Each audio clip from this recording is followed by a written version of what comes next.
কালকে আমাদের বাসাতে নতুন ভাড়াটিয়া আসবে, বুঝছিস? ঠিক আছে, আসুক, তাতে সমস্যা কি?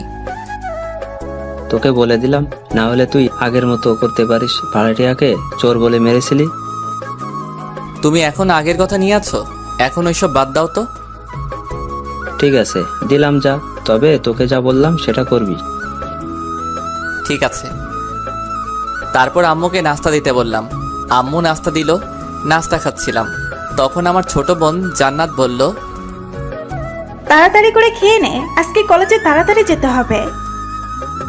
আমি তোকে নিয়ে যেতে পারবো না, তুই একা চলে যা।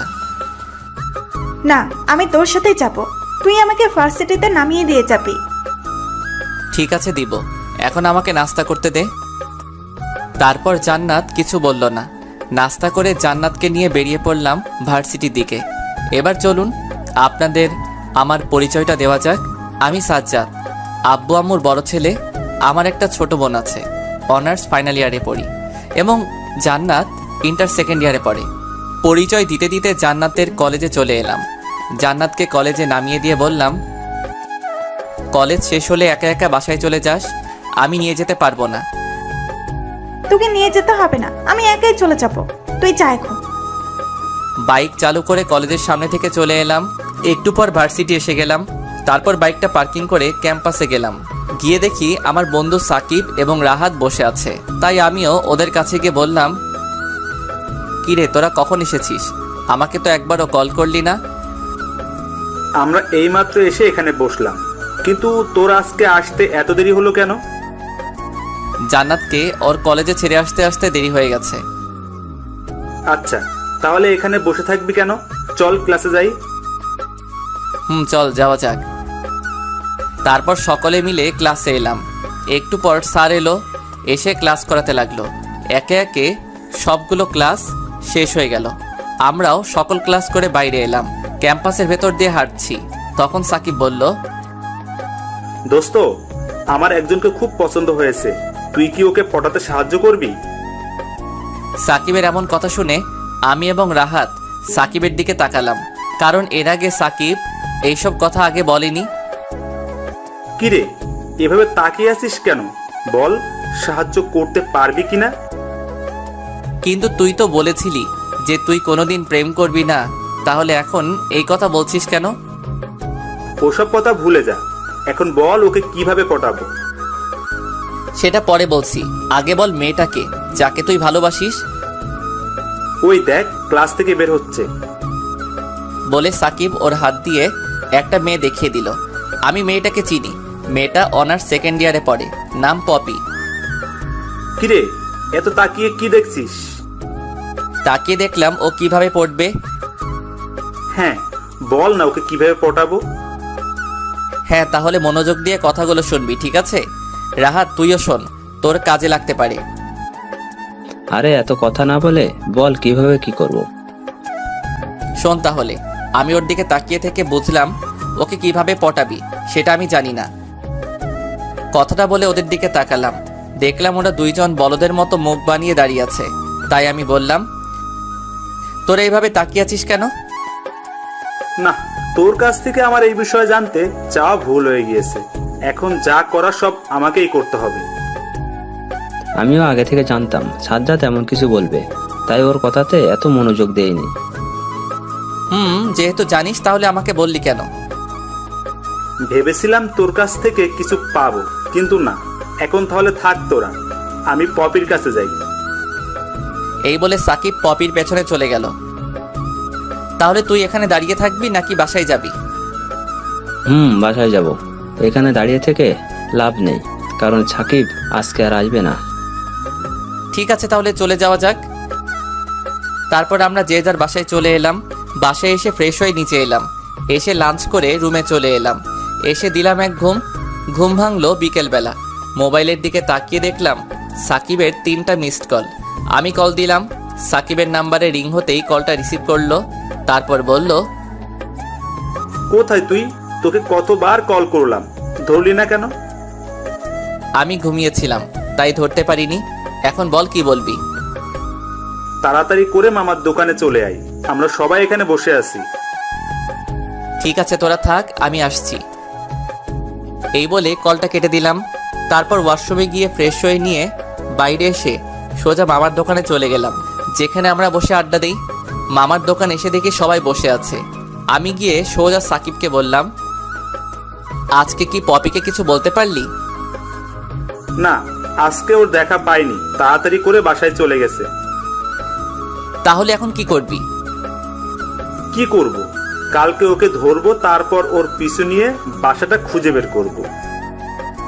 দেখিস পিছু নিতে গিয়ে আবার লোকজনের হাতে মাইর খাস না।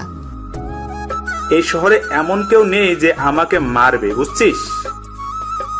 সেটা পরে দেখা যাবে। এইভাবে আরো কথা বলে আড্ডা দিতে লাগলাম। রাত 9টার দিকে বাসায় এলাম। বাসায় এসে ডিনার করে ঘুমিয়ে গেলাম। সকালবেলা ঘুম ভাঙলো জান্নাতের ডাকে। ঘুম থেকে উঠে ফ্রেশ হয়ে নাস্তা করে ভার্সিটিতে গেলাম। ভার্সিটি গিয়ে দেখি সাকিব পপির পেছন পেছন ঘুরঘুর করছে। দেখলাম সাকিবের অবস্থা কেমন। সাকিবকে কিছু না বলে রাহাতকে খুঁজতে লাগলাম। একটু পর রাহাতকে পেয়ে গেলাম। তারপর রাহাতকে নিয়ে ক্লাসে গেলাম। সবগুলো ক্লাস শেষ করে বাসায় এলাম। বাসার সিঁড়ি দিয়ে উপরে যাচ্ছিলাম, তখনই কারোর সাথে ধাক্কা লাগলো। ধাক্কা লেগে দুইজন দুই দিকে গেলাম। কার সাথে ধাক্কা খেলাম সেটা দেখার জন্য তাকিয়ে অবাক হয়ে গেলাম, কারণ যার সাথে ধাক্কা খেলাম সে আর কেউ না, আমার বেস্ট ফ্রেন্ড ছিল এক সময়, কিন্তু এখন আর না। আমি ওর দিকে তাকিয়ে আছি। আমি কিছু বলার আগেই মায়া বলতে শুরু করলো, সাজ্জাদ, তুই হঠাৎ এখানে কিভাবে? এবং এত বছর তুই কোথায় ছিলি? তোকে আমি কত খুঁজেছি সেটা কি তুই জানিস? আমি কোথায় ছিলাম এটা জেনে আপনি কি করবেন? এবং আপনি এখানে কি করছেন? আমরা আজকে এখানে নতুন ভাড়া এসেছি, এবং তুই আমাকে আপনি আপনি করে বলছিস কেন? তো আপনাকে আমি কি বলবো? কেন আমাকে তুই করে বলবি? এবং আগে সেই সকল নাম ধরে ডাকবি? আগে না আমাকে কত কিছু বলে ডাকতি, এখন কিছু বলছিস না কেন? সেই অধিকার আমি হারিয়ে ফেলেছি। কিন্তু তুই এখানে কি করিস? সেটা আপনাকে বলতে যাব কেন?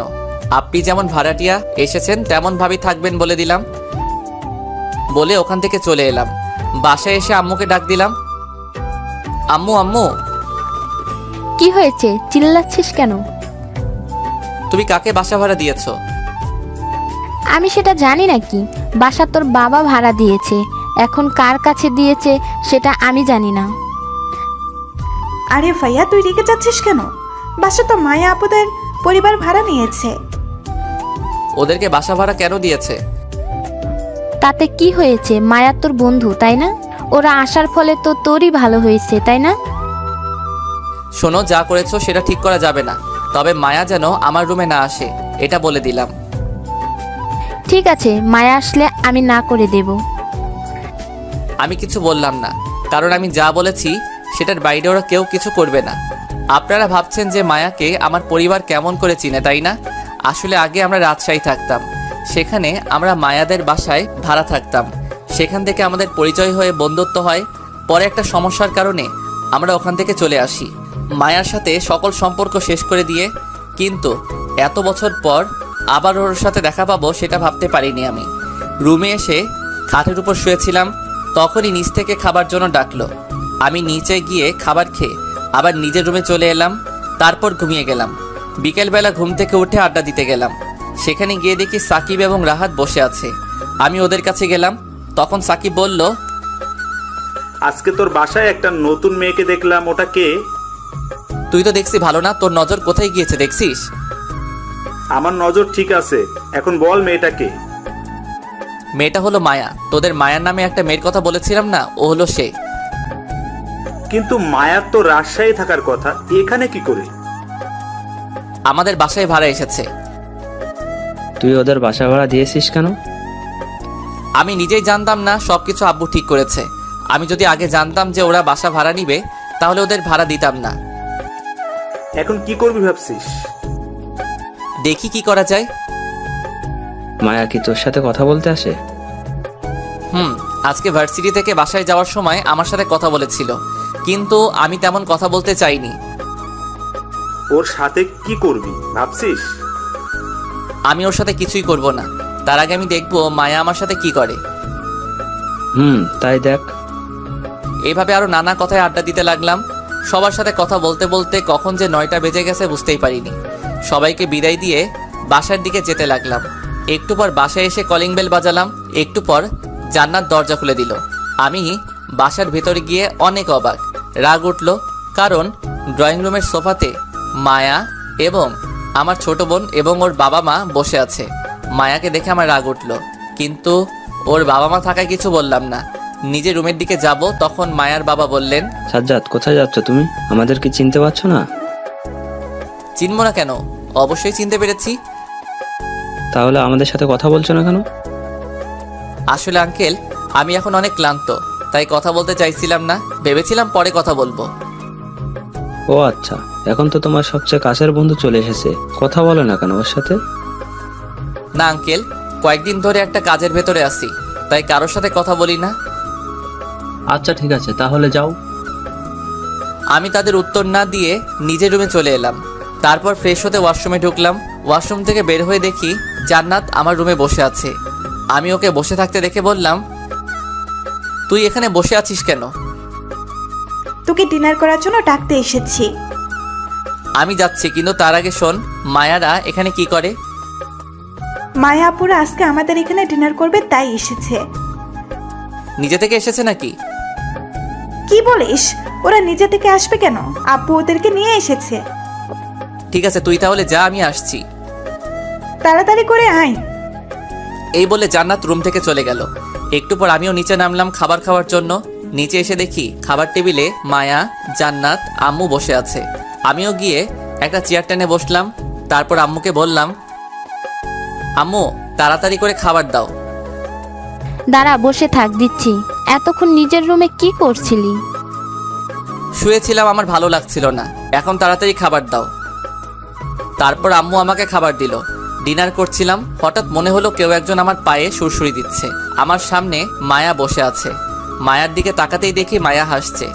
আমি রাগী চোখে ওর দিকে তাকাতেই মায়া পায়ে সুরসুরি দেওয়া বন্ধ করে দিল। খাবার খাওয়া শেষ করে আমি আমার রুমে চলে এলাম। এদিকে মায়ার পরিবার খাবার খেয়ে ওদের ফ্ল্যাটে চলে গেল।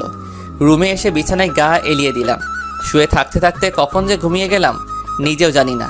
সকালবেলা ঘুম থেকে উঠলাম, নাস্তা করে জান্নাতকে নিয়ে বাসা থেকে বের হব, তখন দেখলাম মায়া এবং ওর বোন রাস্তায় দাঁড়িয়ে আছে।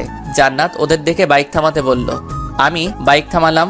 তখন জান্নাত মায়াকে বলল, আপু, তোমরা এখানে দাঁড়িয়ে আছো কেন? রিক্সার জন্য দাঁড়িয়ে আছি, কিন্তু একটাও রিক্সা পাচ্ছি না। তখনই জান্নাত আমাকে বলল, ভাইয়া, তুই একটু রিক্সা ডেকে নিয়ে আয়। আমি পারবো না, যার রিক্সার দরকার সে খুঁজে নিয়ে চলে যাবে, এবং তুই চুপচাপ বসে থাক, আমার দেরি হয়ে যাচ্ছে। আমি বাইক চালু করলাম। বলে বাইক চালু করে এখান থেকে চলে এলাম। জান্নাতকে কলেজের সামনে নামিয়ে দিয়ে দিলাম। জান্নাত বাইক থেকে নেমে আমাকে কিছু না বলে চলে যেতে লাগলো। তখন আমি জান্নাতের হাত ধরে বললাম, তুই কি আমার উপর রেগে আছিস? রাগ করে থাকিস না। তুই তো জানিস আমি মায়াকে দেখতে পারি না। মায়ার সাথে আমার অনেক বড় ঘটনা হয়েছে, যেটা আমি কাউকে বলতে চাই না, কিন্তু এটা আমি তোকে বলবো। তুই আজ বাসায় আসিস, তোকে আমার ঘটনা খুলে বলবো। এবং প্লিজ তুই রাগ করে থাকিস না, তোর রাগ আমার সহ্য হয় না। আচ্ছা, রাগ করবো না, তবে আমার জন্য চকলেট নিয়ে আসতে হবে। ঠিক আছে, নিয়ে আসবো। এখন তাহলে ভেতরে যা। তারপর জান্নাত ভেতরে চলে গেল। আসলে আমি জান্নাতের রাগ, অভিমান, চোখে জল এগুলো দেখতে পাই না। জান্নাত ভেতরে যাওয়ার পর আমি ভার্সিটির দিকে গেলাম। ভার্সিটি এসে বাইকটা পার্কিং করলাম। তারপর ভেতরে এসে সাকিবদের খুঁজতে লাগলাম। একটু পর দেখলাম ওরা গাছের নিচে বসে আছে। আমি ওদের কাছে গিয়ে বললাম, তোরা কখন এসেছিস? এই তো একটু আগে। ও, কি করছিস এখানে বসে? চল হাঁটাহাঁটি করি। চুপ, আমি কোথাও যাব না। এখানে বসে থেকে ভাবছি পপিকে কিভাবে পটাবো। কেন, তুই এখনো পপিকে পটাতে পারিসনি? না রে, এখনো পারিনি। কিভাবে কি করব কিছুই বুঝছি না। তুই এসব বাদ দে, তোর দ্বারা হবে না। তুই চুপ করে থাক, তুই কথা বলিস না। আমিও কিছু বললাম না, চুপ করে থাকলাম। একটু পর সাকিব বলল, ওইটা মায়ের মতো দেখতে না? সাকিবের কথা মতো মেয়েটার দিকে তাকালাম। তারপর অবাক হলাম, কারণ এটা মায়া। কিন্তু মায়া এখানে কি করে এটা তো বুঝতে পারছি না। এটা তো মায়া, কিন্তু মায়া এখানে কি করে? সেটা আমি কি করে বলবো? তুই যেখানে আমিও সেখানে আছি। এইসব বাদ দে। মায়া এখানে কিসের জন্য এসেছে সেটাও নিজেই ভালো জানে। আমাদের এত ভেতরে যাওয়ার দরকার নেই, বুঝছিস? ঠিক বলেছিস। তাহলে চল ক্লাসে দেওয়া যাক, না হলে দেরি হয়ে যাবে। ঠিক আছে চল। তারপর আমরা ক্লাসে চলে গেলাম। ক্লাসে এসে নিজের জায়গায় বসলাম। একটু পর স্যার এলো, এসে ক্লাস নিতে লাগলো। তখনই হঠাৎ করে ক্লাসে প্রিন্সিপাল প্রবেশ করলো। স্যারের পিছু পিছু আসছে মায়া। মায়াকে দেখে আমার একটু ভালো লাগলো না। আমি ওর দিকে না তাকিয়ে অন্যদিকে তাকালাম। তখন প্রিন্সিপাল স্যার বলতে শুরু করলেন, আজকে তোমাদের সাথে আমি নতুন একজনকে পরিচয় করিয়ে দিতে এসেছি। এই যে দেখতে পাচ্ছ মেয়েটা, ওর নাম মায়া। আজকে থেকে ও তোমাদের সাথে পড়বে। আশা করি তোমরা ওর সাথে পরিচয় হয়ে নিবে। স্যার কথাগুলো বলে চলে গেল। এদিকে মায়া কোথায় বসবে জায়গা খুঁজে পাচ্ছে না। পুরো ক্লাসে শুধু আমার পাশে জায়গা ফাঁকা আছে। এটা দেখে মায়া আমার পাশে এসে বসে পড়ল, যেটা কিনা আমার একদম পছন্দ হয়নি। আমার পাশে বসে মায়া আমার কানে কানে বলল, এত চিন্তা করিস না, আমি তোর পিছু ছাড়ছি না, তুই যতই বাহানা করিস না কেন। মায়ার কথা আমি কি বলবো সেটা ভেবে পেলাম না। মাথায় রাগ নিয়ে বসে থাকলাম। এইভাবে একে একে সবগুলো ক্লাস শেষ করলাম। সব ক্লাসেই মায়া আমাকে অনেক জ্বালিয়েছে। ক্লাসে ছিলাম দেখে আমি কিছু বলিনি। বাইরে এমন করলে একটা উচিত শিক্ষা দিয়ে দিব। ক্লাস থেকে বের হয়ে সাকিব এবং রাহাতের কাছ থেকে বিদায় নিয়ে বাসায় চলে এলাম। বাসায় ঢোকার আগে বাসার পাশে দোকানের বাইকটা থামালাম। তারপর জান্নাতের জন্য চকলেট এবং আইসক্রিম নিলাম। তারপর বাসার ভিতরে ঢুকলাম, কলিং বেল বাজালাম। জান্নাত এসে দরজা খুলে দিল। জান্নাত দরজা খুলে আমার হাতে এইসব দেখে অনেক খুশি হলো। জান্নাতকে আমি চকলেট আইসক্রিম দিয়ে নিজের রুমে গিয়ে ওয়াশরুমে গেলাম ফ্রেশ হতে। ফ্রেশ হয়ে বের হয়ে দেখি জান্নাত আমার খাটের উপরে বসে আছে এবং চকলেট আইসক্রিম খাচ্ছে। তখন বললাম, তুই তোর রুমে না গিয়ে আমার রুমে কি করছিস? কেন, এই রুমে আসা নিষেধ নাকি? না, তবু তোর রুমে না গিয়ে এখানে কি করিস? তোর এবং মায়াপুর ঘটনা শুনতে এলাম। সেটা বলবো, তার আগে খাবার খেয়ে আসি চল। ঠিক আছে চল। তারপর আমরা খাবার খেয়ে রুমে এলাম। আমার সাথে জান্নাত এলো। এসে বলল, এবার খাওয়া দাওয়া শেষ, এখন বল তোর সাথে কি হয়েছিল। বলছি, তবে তার আগে তুই দরজা লাগিয়ে দিয়ে আয়। এবং তুই এইসব কথা কাউকে কিন্তু বলতে পারবি না বলে দিলাম। ঠিক আছে, বলবো না, এখন বল। আচ্ছা, তাহলে এখন বল তুই কি ঘটনা শুনতে চাস? তোদের সম্পর্ক কিভাবে নষ্ট হলো সেটা একটু আমাকে বল। ঠিক আছে তাহলে শোন। তারপর আমি জান্নাতকে বলতে শুরু করলাম, আজ থেকে 5 বছর আগে, তখন আমি এবং মায়া ইন্টার ফাইনাল ইয়ারে পড়তাম। আমরা দুজনে খুব ভালো বন্ধু ছিলাম। তো একদিন সকালে আরামে ঘুমাচ্ছিলাম, তখন হঠাৎ করে আমার ফোন বাজতে লাগলো। ফোনের দিকে তাকিয়ে দেখলাম মায়া ফোন করেছে। মনে মনে বললাম, এত সকালবেলা কল করার কারণ কি সেটা জানার জন্য কল রিসিভ করলাম। তখন ওপাশ থেকে মায়া বলতে লাগলো, কল ধরতে এত দেরি করলি কেন? তুই এত সকাল সকাল কল কেন দিয়েছিস এটা বল। তুই ভার্সিটি যাবি না? যাবো তো, কেন কি হয়েছে? তাহলে কখন যাবি? এখনই রেডি হয়ে আয়, না হলে তো দেরি হয়ে যাবে। সেটা আমি দেখে নিব, এখন তুই কল কেটে দে। দাঁড়া, আমি আসছি, তারপর দেখাচ্ছি। আমি কিছু না বলে কলটা কেটে দিলাম। রোজ সকালবেলা এমন অত্যাচার ভালো লাগে না, আর আমি একটু ঘুমটাও পারতে দেয় না। তারপর আবার ঘুমিয়ে গেলাম। হঠাৎ অনুভব করলাম আমার গায়ে কেমন যেন ভেজা ভেজা লাগছে। তাই আমি চোখ খুলে দেখতে চাইলাম আমার ভেজা ভেজা লাগছে কেন। এটা দেখার জন্য চোখটা খুললাম। সামনে তাকিয়ে দেখি মায়া এবং জান্নাত হাতে বালতি নিয়ে দাঁড়িয়ে আছে। আমি আমার শরীরের দিকে তাকালাম, দেখি আমার পুরো শরীর ভেজা। তোর ঘুম কি ছেড়েছে নাকি আবার ঘুমাবি? হ্যাঁ, ঘুম পুরোপুরি চলে গেছে। তোদের জন্য তো আমি ঘুম পাড়তে পারি না, তাই না? জানিস যখন তাহলে বলছিস কেন? ভাবলাম তোদের বোধহয় মনে নেই, তাই বললাম। হয়েছে, এবার যা, তাড়াতাড়ি ফ্রেশ হয়ে আয়। তোরা এখন রুম থেকে বের হয়ে যা তাড়াতাড়ি। ঠিক আছে, যাচ্ছি। ওরা দুজনে রুম থেকে চলে গেল। আমি বিছানা থেকে নেমে ওয়াশরুমে গিয়ে ফ্রেশ হয়ে রেডি হয়ে নিচে এলাম। তারপর নাস্তা করে বাইক নিয়ে বাসা থেকে বের হব। তখন মায়া এসে বাইকে উঠে বসলো। তারপর বলল, তাড়াতাড়ি করে চল, না হলে দেরি হয়ে যাবে। তুই কথা বলিস না? ঠিক আছে, বলবো না, এখন তাড়াতাড়ি করে চল। তারপর বাইক চালিয়ে ভার্সিটি চলে এলাম। এসে বাইকটা পার্কিং করে সবাইকে খুঁজতে লাগলাম। কাকে খুঁজছি ভাবছেন? আমাদের কয়েকজন বন্ধু আছে, তাদের খুঁজছি। এবং মায়া হলো আমার সবচেয়ে কাছের বন্ধু। একটু পর ওদের আমি পেয়ে গেলাম। তারপর আমি এবং মায়া ওদের কাছে গেলাম। আমাদেরকে দেখে আমাদের এক বন্ধু শিহাব বলল, তোদের আসতে এত দেরি হলো কেন? বলিস না, এই যে সাজ্জাদ, ও যেভাবে ঘুম পারে ওকে ঘুম থেকে তুলে আসতে দেরি হয়ে যায়। থাক, হয়েছে, আর বলতে হবে না। আচ্ছা তোরা এখানে কথা বল, নেহা আমাকে কি যেন বলবে, আমি ওর সাথে একটু কথা বলে আসি। নেহা আমার সাথে আয়। এই বলে ওরা দুজনে চলে গেল। আমিও ওদের সাথে বসে আড্ডা দিচ্ছিলাম। তখন শিহাব বলল, সাজ্জাদ, আমাদের একটা সাহায্য করতে পারবি? কি সাহায্য বল আমাকে। তুই তো জানিস আমি নেহাকে ভালোবাসি, কিন্তু বলতে পারি না। তাই বলছিলাম কি, তুই যদি ওকে এই চিঠিটা দিয়ে আসতি। আমি ভাবলাম শিহাব যেহেতু পারছে না, তাহলে আমি দিয়ে না হয় সাহায্য করে দেই। তাই বললাম, ঠিক আছে, দিয়ে দিব, তুই চিন্তা করিস না। ধন্যবাদ দোস্ত। একটু পর নেহা এবং মায়া এলো। তারপর মায়া আমাকে বলল, তাহলে চল ক্লাসে যাওয়া যাক। ঠিক আছে চল, ক্লাসের টাইম হয়ে গেছে। তারপর আমরা সবাই মিলে ক্লাসের দিকে যেতে লাগলাম। ক্লাসে যাওয়ার আগে নেহাকে আমার সাথে আসতে বললাম। নেহা আমার সাথে এলো। তখন আমি নেহার হাতে চিঠিটা দিয়ে বললাম, চিঠিটা বাসায় নিয়ে গিয়ে পড়বে। কিন্তু চিঠিটা কে দিয়েছে? সেটা চিঠি পড়লেই জানতে পারবে। ঠিক আছে, তুমি যখন বলছো তাহলে বাসায় গিয়ে পড়বো। তাহলে চলো এখন ক্লাসে যাওয়া যাক। তারপর আমরা ক্লাসে চলে এলাম। ক্লাসে এসে আমি মায়ার পাশে বসলাম। মায়ার পাশে বসার পর মায়া আমাকে দেখে ওখান থেকে উঠে গিয়ে অন্য জায়গায় বসলো। এটা আমার কাছে কেমন যেন লাগলো, কারণ মায়া আমাকে ছাড়া আর কারো কাছে বসে না। তাহলে আজকে আমার কাছে বসলো না কেন, সেটা পরে জেনে নিব। তখনই ক্লাসের স্যার এলো। একে একে সবগুলো ক্লাস করে বের হলাম। আমার সাথে মায়াও বের হয়েছে। কিন্তু অবাক করার বিষয় হলো, মায়া আমার সাথে বাসায় না গিয়ে রিক্সা নিয়ে বাসায় যেতে লাগলো। আমি ডাকলেও শুনলো না। তাই আমি একা একা বাসায় চলে এলাম। বাসায় এসে মায়াকে অনেকবার কল করলাম, কিন্তু মায়া আমার কল বারবার কেটে দিচ্ছে। আরও কয়েকবার দিলাম, তারপর বন্ধ বলছে। সেদিনকার মতো আর কল দিলাম না। পরের দিন আমার আগেই মায়া ভার্সিটি চলে গেছে। আমিও ভার্সিটি গিয়ে দেখি মায়া একটা ছেলের সাথে বসে থেকে কথা বলছে। তখন আমি মায়ার সামনে গেলাম, গিয়ে বললাম, মায়া তো কি হয়েছে, আমাকে এভাবে ইগনোর করছিস কেন?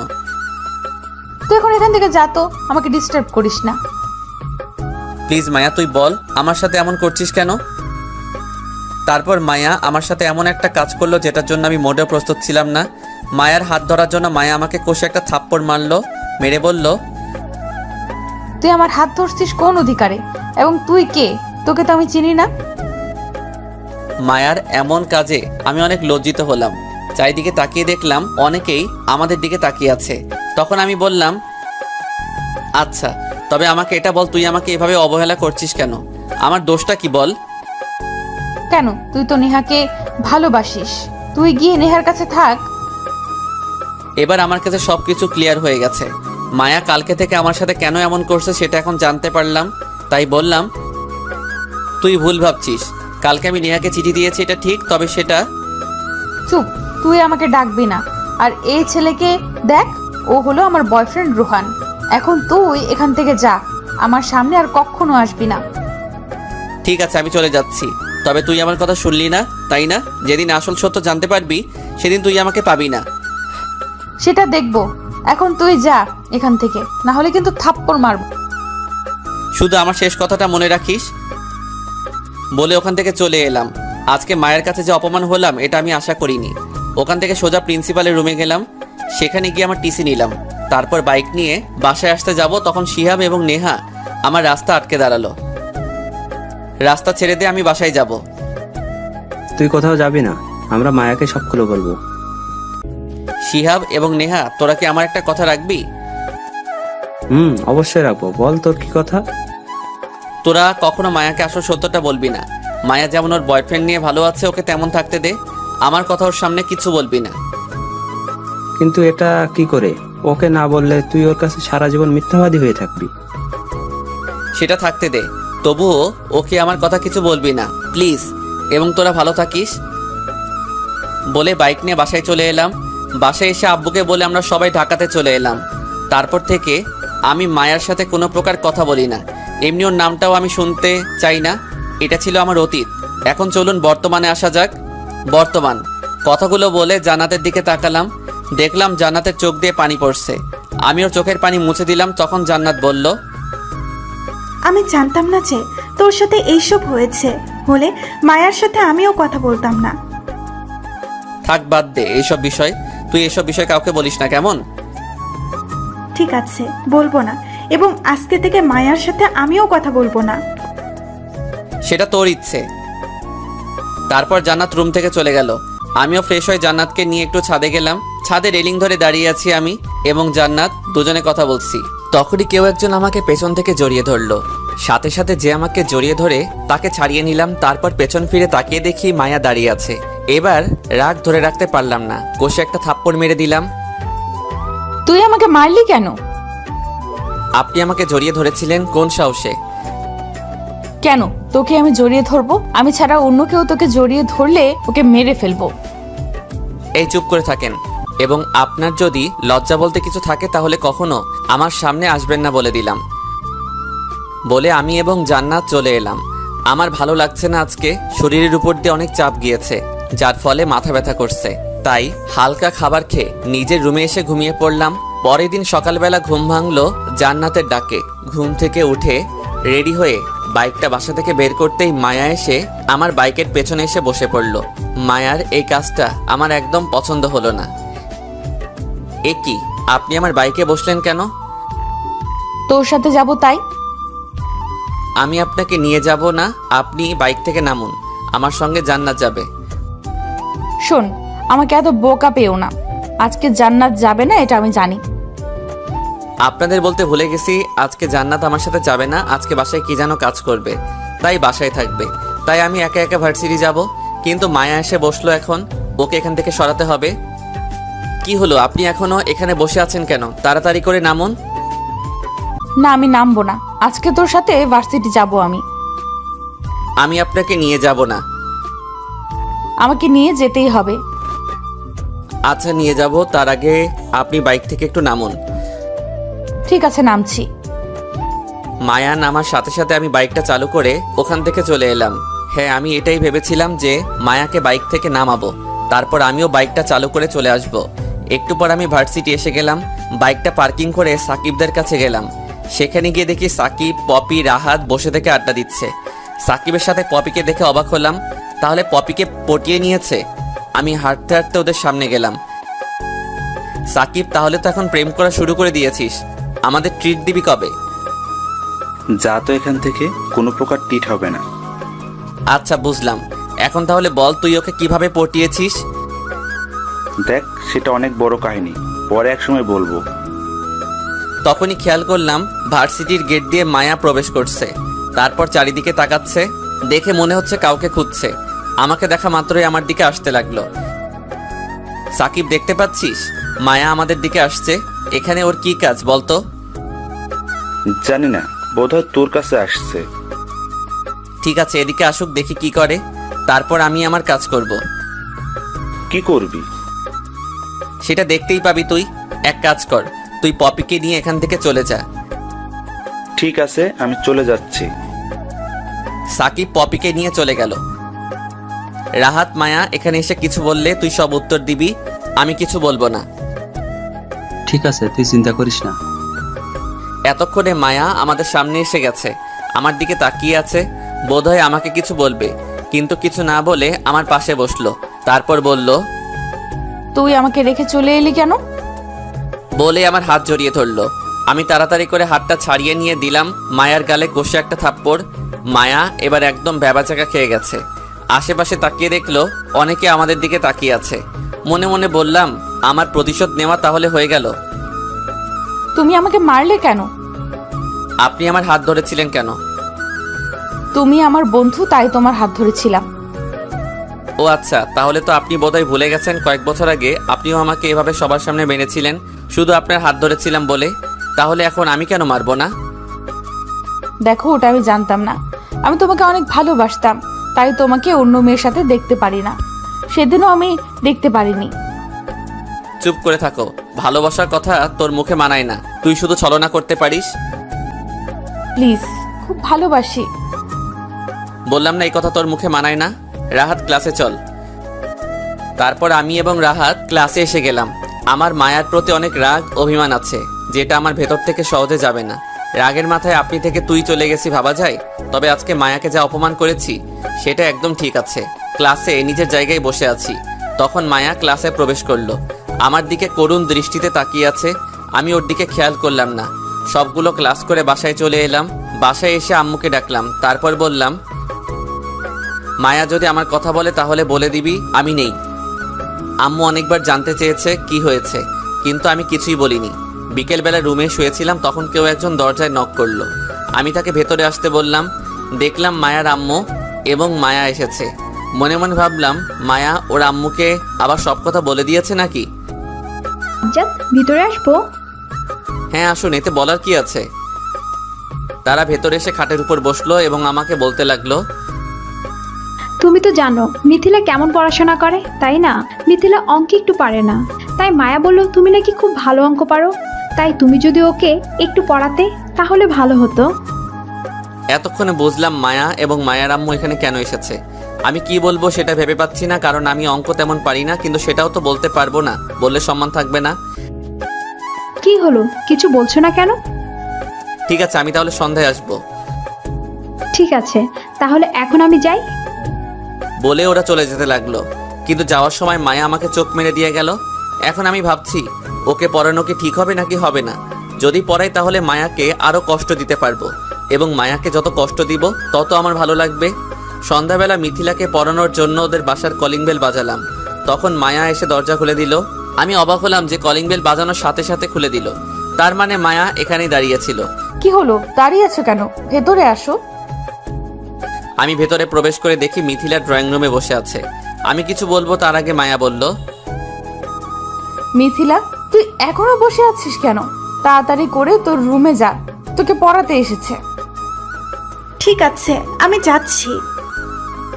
বলে মিথিলা ওর রুমের দিকে যেতে লাগলো। তুমিও মিথিলার সাথে যাও। মায়ার কথা শুনে আমি মিথিলার সাথে যেতে লাগলাম। মিথিলার রুমে এসে পড়ার টেবিলে বসলাম। মিথিলা এসে আমার পাশে বসলো। তখন বললাম, তাড়াতাড়ি করে তোমার অঙ্ক বইটা বের করো। মিথিলা অঙ্ক বই বের করলো। তারপর আমি বললাম, তুমি কি অঙ্ক কিছু করতে পারো? মোটামুটি পারি। ঠিক আছে, আজকে কয়েকটা অঙ্ক বুঝিয়ে দিচ্ছি, তুমি সেগুলো কালকে আমাকে করে দিবে। মিথিলা কিছু বলল না। আমি মিথিলাকে অঙ্ক বুঝিয়ে দিতে লাগলাম। অঙ্ক বোঝাচ্ছিলাম, তখন মায়া রুমে প্রবেশ করলো। মায়ার দিকে তাকিয়ে দেখলাম হাতে খাবার কি যেন নিয়ে আসছে। মায়া সেগুলো নিয়ে আমার কাছে রেখে দিল এবং বলল, এগুলো তোমার জন্য নিয়ে এলাম, তুমি নাস্তা করে নাও। আমি কিছু বললাম না। এমনভাবে মিথিলাকে অঙ্ক বোঝাতে লাগলাম যেন মায়ার কথা কিছুই শুনিনি।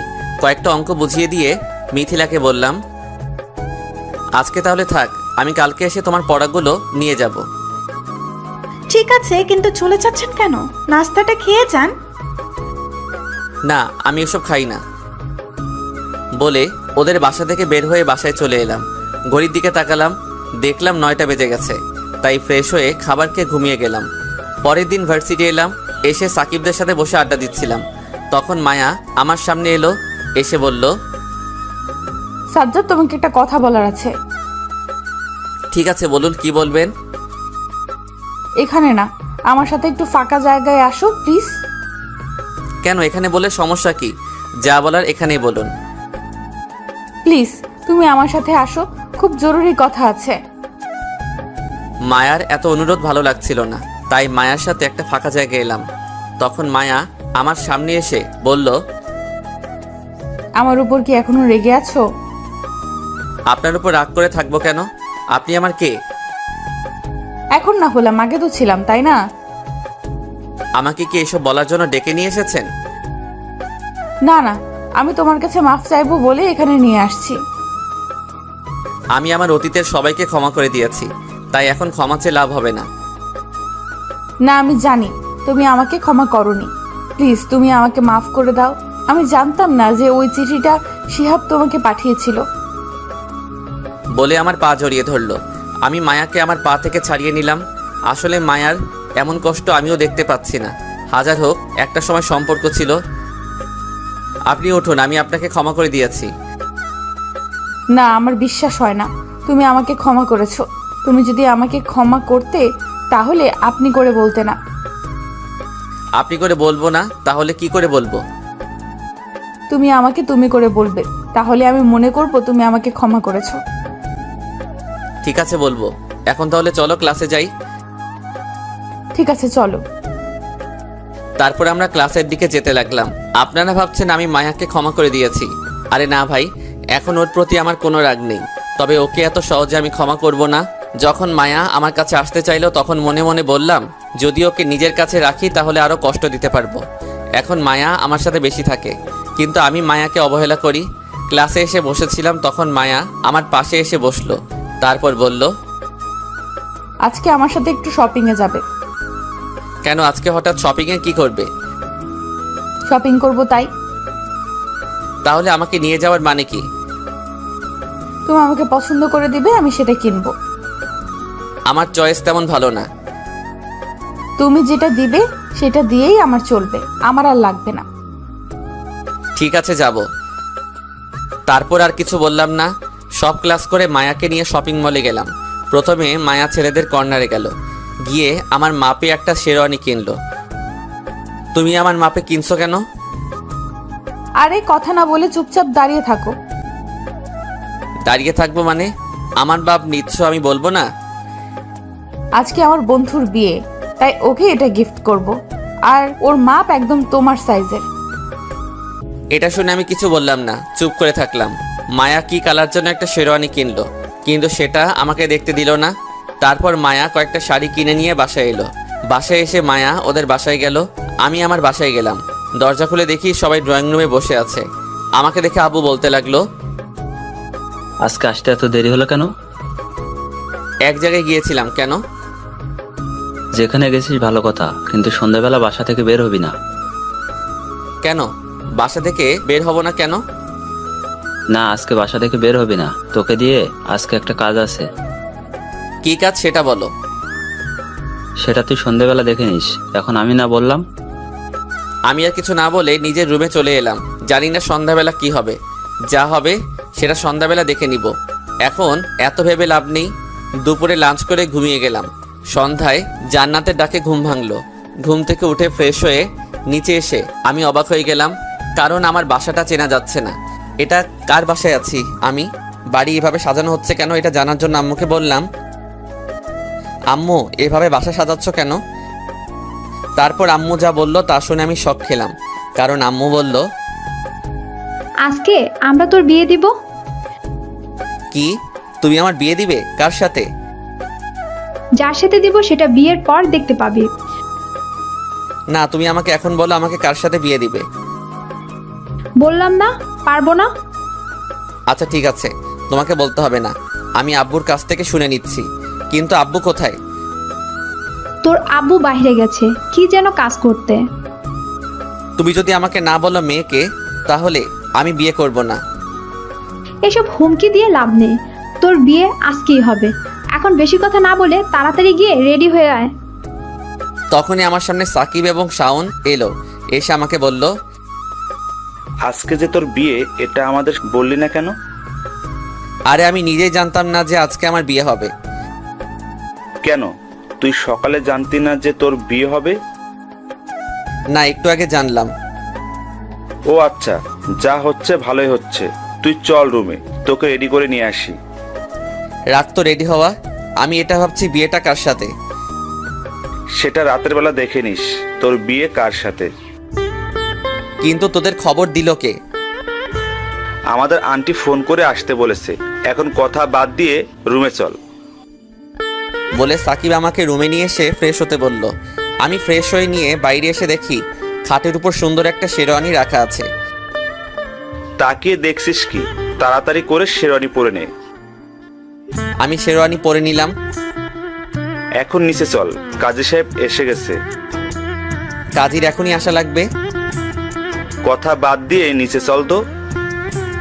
তারপর সাকিব আমাকে নিয়ে নিচে এলো। নিচে এসে দেখি কাজী বসে আছে। সাকিব আমাকে নিয়ে সোফায় বসিয়ে দিল। তারপর কাজী ওর কাজ করতে লাগলো। একটু পর কাজী আমার মতামত নিয়ে চলে গেল।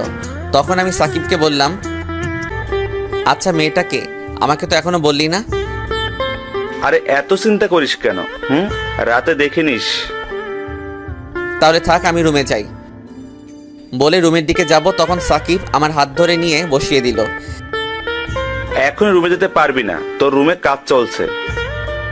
কি কাজ চলছে আমার রুমে যে আমি রুমে যেতে পারবো না? পরে দেখে নিস, এখন বসে থাক। আমি আর কি করব, বসে থাকতে লাগলাম। এখন রাত 11টা বাজে। কেন যেন আমার মায়ের কথা বারবার মনে পড়ছে, কিন্তু ওকে কোথাও দেখতে পাচ্ছি না। মায়ের কথা ভাবতে ভাবতে রুমের দিকে যেতে লাগলাম। দরজা খুলে ভেতরে যাব, তখন জান্নাত আমার হাত ধরে বলল, ভেতরে যাওয়ার আগে আমার কিছু পাওনা আছে, সেগুলো দিয়ে যা। তোর আবার কিসের পাওনা? কেন? আমরা যে তোর ঘর সাজালাম, তার কিছু পাওনা আছে, সেইগুলো দিয়ে যা। আমি পারবো না, আমার কাছে এখন টাকা নেই। সেটা বললে হবে না। বলে জান্নাত আমার পকেট থেকে মানিব্যাগ বের করে নিয়ে পালালো। ওকে ধরতে গিয়ে ধরলাম না, কারণ আমার মানিব্যাগে কোনো টাকা নেই। জান্নাতের পিছু না নিয়ে রুমের ভেতর প্রবেশ করলাম। দেখি খাটের উপর একজন ঘোমটা দিয়ে বসে আছে। আমাকে ভেতরে আসতে দেখে নিচে নামলো, তারপর আমাকে সালাম করলো। তখন আমি বললাম, আপনি গিয়ে খাটের উপর বসে থাকুন, আমি আসছি। বলে বারান্দায় চলে এলাম। আমার কেন যেন ভালো লাগছে না, মাথার ভেতর একটা বিষয় ঘুরপাক খাচ্ছে, যে মায়া কোথায় গেল। মায়াকে তো দেখতে পেলাম না। তবে জানি না আমি যে বিয়ে করেছি এবং সেটা ওকে বলিনি, তাহলে মায়া আমার সাথে কি করবে, এইসব ভাবছি। তখন কারো আসার আওয়াজ পেলাম। আমি বুঝতে পেরে গেলাম কে এসেছে, তাই আমি বললাম, দেখুন আপনাকে আমার মেনে নেওয়া সম্ভব না, কারণ আমি অন্যজনকে ভালোবাসি। যদি অন্য একজনকে ভালোবাসেন তাহলে আমাকে বিয়ে করলেন কেন? আমি এই বিয়েটা করতে চাইনি, বাসা থেকে হুট করে বিয়েটা করিয়ে দিয়েছে, এতে আমি কি করব? তো আপনি কাকে ভালোবাসেন এটা তো বললেন না। আপনি তাকে চিনবেন না, আমি আমার বেস্ট ফ্রেন্ড মায়াকে ভালোবাসি। তাহলে তাকে বলেননি কেন? আমাদের বন্ধুত্ব হারানোর ভয়ে, কিন্তু বন্ধুত্ব হারিয়ে ফেললাম। আবার যখন ওকে পেলাম তখন ওর উপর রাগ অভিমান থাকার কারণে আর বলা হয়ে ওঠেনি। তাহলে এখন কি করবেন? কি আর করব, এভাবে বসে থাকবো? তাহলে আমাদের বাসর রাতের কি হবে? সেটা বাদ দেন, সেটা করার ইচ্ছা আমার নেই। আচ্ছা, আমার জায়গায় যদি মায়া হতো তাহলে কি করতেন? কি আর করতাম, ওর সাথে গল্প করতাম। ও আচ্ছা, আপনি কি আমার ঘুমটা তুলবেন? আমাকে দেখবেন না? না, আমি তুলব না। ঠিক আছে, আমি তুলছি। বলে মেয়েটি ঘোমটা উঠালো। এতক্ষণ আমি আকাশের দিকে তাকিয়ে কথাগুলো বলছিলাম। মেয়েটি ঘোমটা তুলে আমাকে বলল, কিরে, আমাকে নিয়ে নাকি গল্প করবি? তাহলে দাঁড়িয়ে আছিস কেন? কণ্ঠটা আমার কেমন যেন চেনা চেনা লাগছে, তাই মেয়েটার দিকে তাকিয়ে আমি অবাক হয়ে গেলাম, কারণ মেয়েটার কেউ না, মায়া। কিন্তু মায়া এখানে কি করে? ওর মায়া তো বিয়ের শাড়ি পরে আছে, তাহলে কি মায়ের সাথে আমার বিয়ে হয়েছে? কি এত ভাবছো? আমি ভাবছি আমার বিয়ে কার সাথে হয়েছে। আরে বোকা, তোমার বিয়ে আমার সাথে হয়েছে, আমি তোমার বিয়ে করা বউ। কিন্তু তার আগে বলো, তুমি যে আমাকে ভালোবাসতে এটা আমাকে বলনি কেন? বলা হয়নি তাই, কিন্তু তার আগে বলো তুমি আমাকে তুমি করে বলছো কেন? আরে এখন তো তুমি আমার স্বামী। কিন্তু আমাদের বিয়ে এইভাবে দেওয়ার মানে কি? আসলে আমি তোমাকে আর হারাতে চাইনি, তাই তোমাকে বিয়ে করে নিয়ে এসেছি। কিন্তু আমি তো এই বিয়ে মানবো না, এবং তোমাকেও আমার স্ত্রী হিসেবে মানবো না। কেন? আমি কি করেছি আবার? যে মেয়ে আমাকে বিশ্বাস করতে পারে না, সেই মেয়ে আমার সাথে কেমন করে থাকবে? তুমি কি সেই কলেজ লাইফের কথা বলছো? হ্যাঁ, আমি তখনকার কথা বলছি। দেখো, আমি জানতাম না যে ওই চিঠিটা শিহাবের ছিল, এবং তখন আমি তোমাকে অনেক ভালোবাসতাম, তাই এটা আমার সহ্য হয়নি। তোমাকে মারার পর ভেবেছিলাম তোমার কাছে ক্ষমা চেয়ে নেব, কিন্তু তোমাকে আর পাইনি। তার পরের দিন শিহাব এবং নেহা এসে আমাকে সব খুলে বলে। তারপর থেকে তোমার জন্য আমি কান্না করতাম এবং তোমাকে খুঁজতাম সব জায়গায়, কিন্তু পাইনি। তাহলে এখন আমার ঠিকানা কিভাবে পেলে? আব্বু চাকরির জন্য আমরা ঢাকায় এখানে আসি, তারপর আমি তোমাকে দেখতে পাই। বুঝলাম। বিশ্বাস করো, আমি এখনো তোমাকে অনেক ভালোবাসি। তুমি আমাকে ফিরিয়ে দিও না প্লিজ, আমি তোমাকে ছাড়া বাঁচবো না। আমিও তোমাকে ভালোবাসতাম, কিন্তু যখন তুমি বললে তোমার বয়ফ্রেন্ড আছে, তখন আমি তোমাকে পাওয়ার আশা ছেড়ে দিয়েছি। এটা আমার মামাতো ভাই ছিল, তোমাকে ঠিক করার জন্য সেদিন নাটক করেছিলাম। তুমি আমাকে বিশ্বাস করো, আমি তোমাকে ভালোবাসি। তোমার কষ্ট দেখে আমারও অনেক কষ্ট হয়েছিল। বলে আমার পা জড়িয়ে ধরে কান্না করতে লাগলো। তারপর ভাবলাম মানুষ মাত্রই ভুল করে থাকে, তাকে একবার ক্ষমা করে দেওয়া উচিত। মায়া তো আমাকে ভালোবাসে, এটা ওর ব্যবহার দেখে বুঝে গিয়েছিলাম। তাই এখন আর ওকে কষ্ট দিব না, এমনিতেই ওকে অনেক কষ্ট দিয়ে ফেলছি। বলে মায়াকে আমার পা থেকে টেনে তুললাম। মেয়েটা কেঁদে কেটে নিজের মুখের 12টা বাজিয়ে ফেলেছে। আমি ওর চোখের জল মুছে বললাম, তোমাকে ক্ষমা করতে পারি একটা শর্তে। বলো তোমার কি শর্ত? আমি তোমার সব শর্তেই রাজি। তার আগে বলো, তুমি আমাকে কখনো ছেড়ে যাবে না? এই জীবন থাকতে আমি কখনো তোমাকে ছেড়ে যাব না। তাহলে আমার শর্ত হলো, আমার তোমার মতো একটা মেয়ে বাবু লাগবে।